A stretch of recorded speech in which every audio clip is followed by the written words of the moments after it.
To Allah subhanahu wa ta'ala, we praise Him. Praise be to Allah subhanahu wa ta'ala who made the sun a burning lamp and an essential means for His servants with a cozy heat in rejoice, and made its heat as an example for His creations and a reminder with a nuisance. We praise Him as those grateful ones did, ask for His forgiveness as the repenters ask. We ask Him for His grace. We seek refuge by Allah from the heat of the Day of Judgment. And I bear witness that there is no God worthy of worship but Allah subhanahu wa ta'ala, with no partners or associates, who warns His servants from the heat of the hellfire and advised them to desire the everlasting bliss. He made these severe heats for us to remember the heat of the hellfire and the hereafter. And we send our greetings and salutations upon His Prophet and Messenger Muhammad sallallahu alaihi wasallam, His servants, and the one who conveyed a message and fulfilled a promise and advised His people in struggle for the sake of Allah until His death, His family, and those that follows in His footsteps. Be mindful of Allah subhanahu wa ta'ala. It is the guiding path to success in this dunya and the hereafter. Today's topic is heat in this world compared to the heat of the hereafter, of hellfire. So fear Allah subhanahu wa ta'ala and obey Him in work in this world, for that you would see in the hereafter, and use your health for your sickness, and from your wealth for being poor, and from youth for being old, and from your life towards your death. With Allah only those who will be doomed are the ones who destroy themselves. The verse says, in the weighing of deeds that will be the truth, so those whose scales are heavy, it is the ones who will be successful, and those whose scales is light, they are the ones who will lose themselves for what they were doing towards our signs. In today's time, where the heat becomes so intense and its scorching wind becomes so hot and the sun burns the skins, people run from intense heat to countries that have a moderate climate or a colder region, especially in the summertime for people go vacationing. These places become overcrowded with people running for safety from the heat that they see in their own land. And those who cannot leave, they stay indoors, and they only come out at night for a breeze, cold or colder air. Even though their homes are equipped with air conditioning, so is the cars and workplace, except for laborers who work outdoors under the sun. It is the only way to feed their family. May Allah support the Muslims and guide others to Islam. As a believer, you must remember that the heat in this world compared to the heat in the Day of Judgment, and reflect upon the sun rays that burn the skin and its scorching hot wind. So remember, when it comes so close on the Day of Judgment, a day that is so long and difficult, overcrowded and so hot, a day so anguished, and the sweat is pouring down your body. People are panicking and terrified. The Prophet ﷺ said, the sun will come so close on the Day of Judgment to the creations the length of a handspan. People on this day will sweat according to their actions.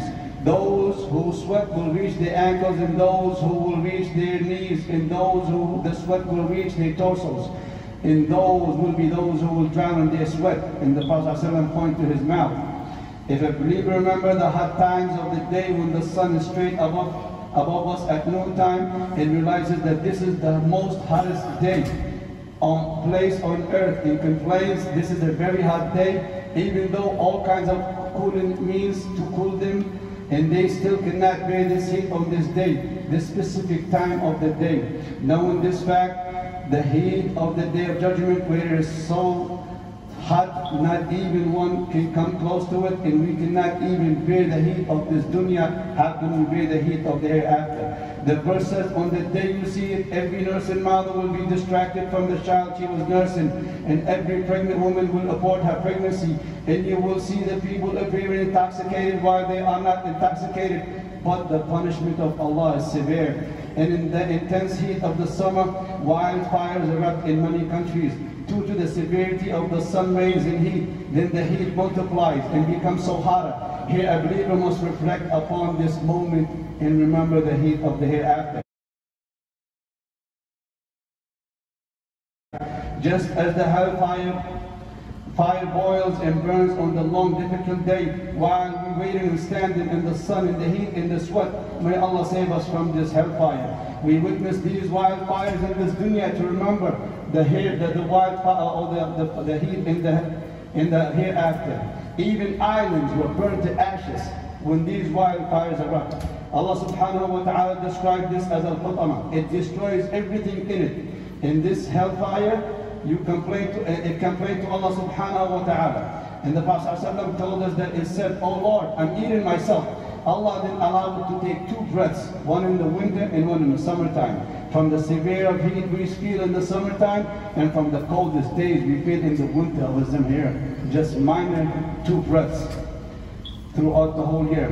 If this severe heat in the summer burns and wildfires and chases people to run for safety from these wildfires, where some flee their countries and seeking shelter in other countries, because hellfire only took one breath in the summertime. How will it be in hellfire, and how will its heat be, and how its scorching coals, or its boiling fireballs, or its blustering hot wind, and how is it a whole, and what is in it from punishment and torments, and many horrors. We seek Allah subhanahu wa ta'ala to save us from this hellfire.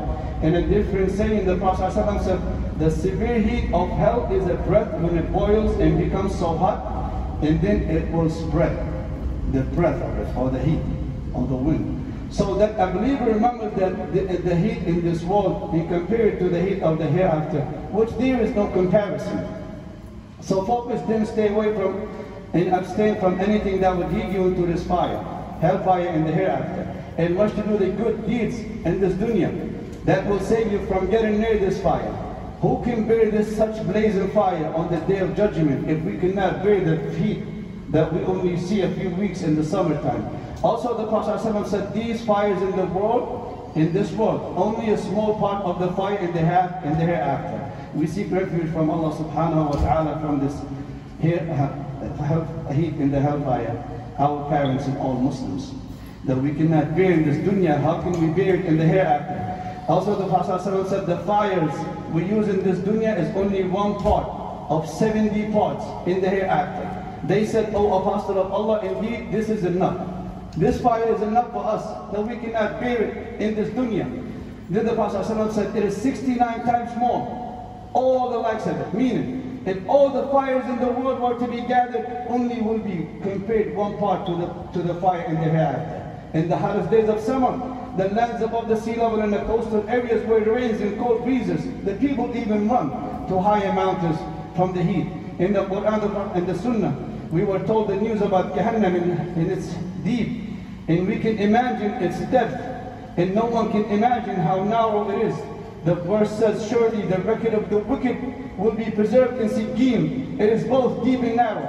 Then we will return him to the lowest of the low. Abu Hurairah narrates, the Prophet ﷺ said, we were with the Prophet ﷺ, and he heard something, and he said, it landed. And he said, did you know what this was? They replied, Allah and His Messenger know best. He said, this is a stone thrown into hellfire. It says 70 years, it just landed now.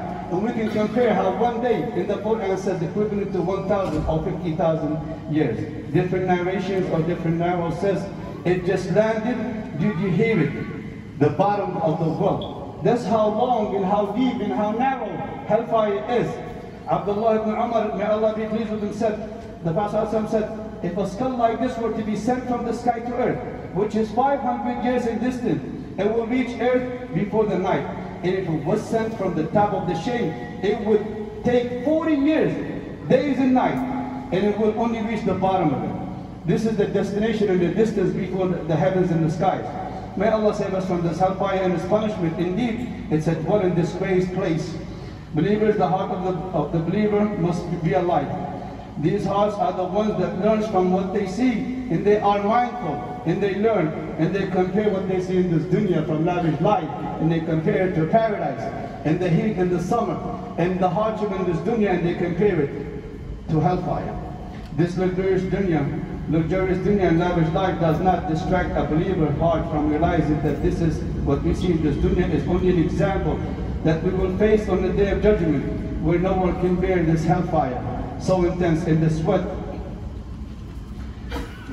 In the verse said, but those who disbelieve will have cut from their garment of fire poured upon their heads, will be scalded in boiling water, by which is melted that within their bellies and their skins, and for striking them as maces of iron every time they want to get out of this hellfire from anguish and torment and punishment, they will return to it again, and it will be said to them, taste the punishment of the burning fire.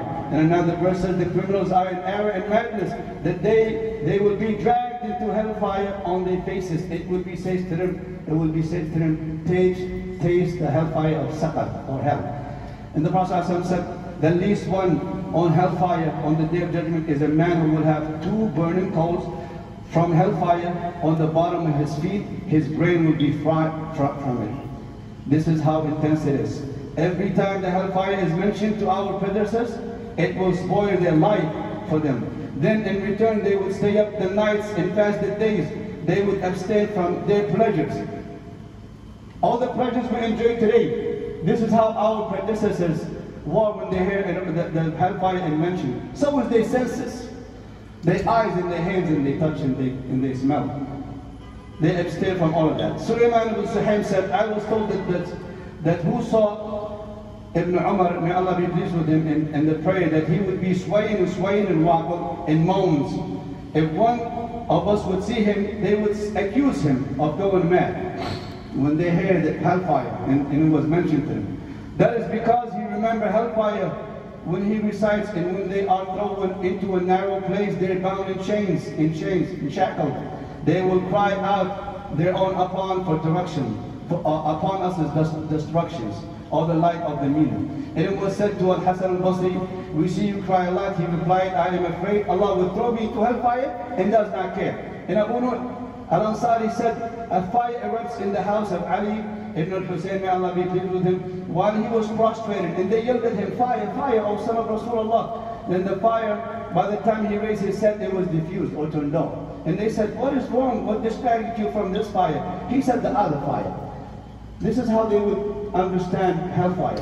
And we must be mindful, just like our ancestors, and be very cautious and be from those who work and do our best to save ourselves from the hellfire and the hereafter, and seek the right path. And he who fears will enter and will reach their destination. Indeed, the merchandise of Allah is expensive and it is paradise. So we see many signs in this dunya that will remind us of the hereafter, especially this intense heat.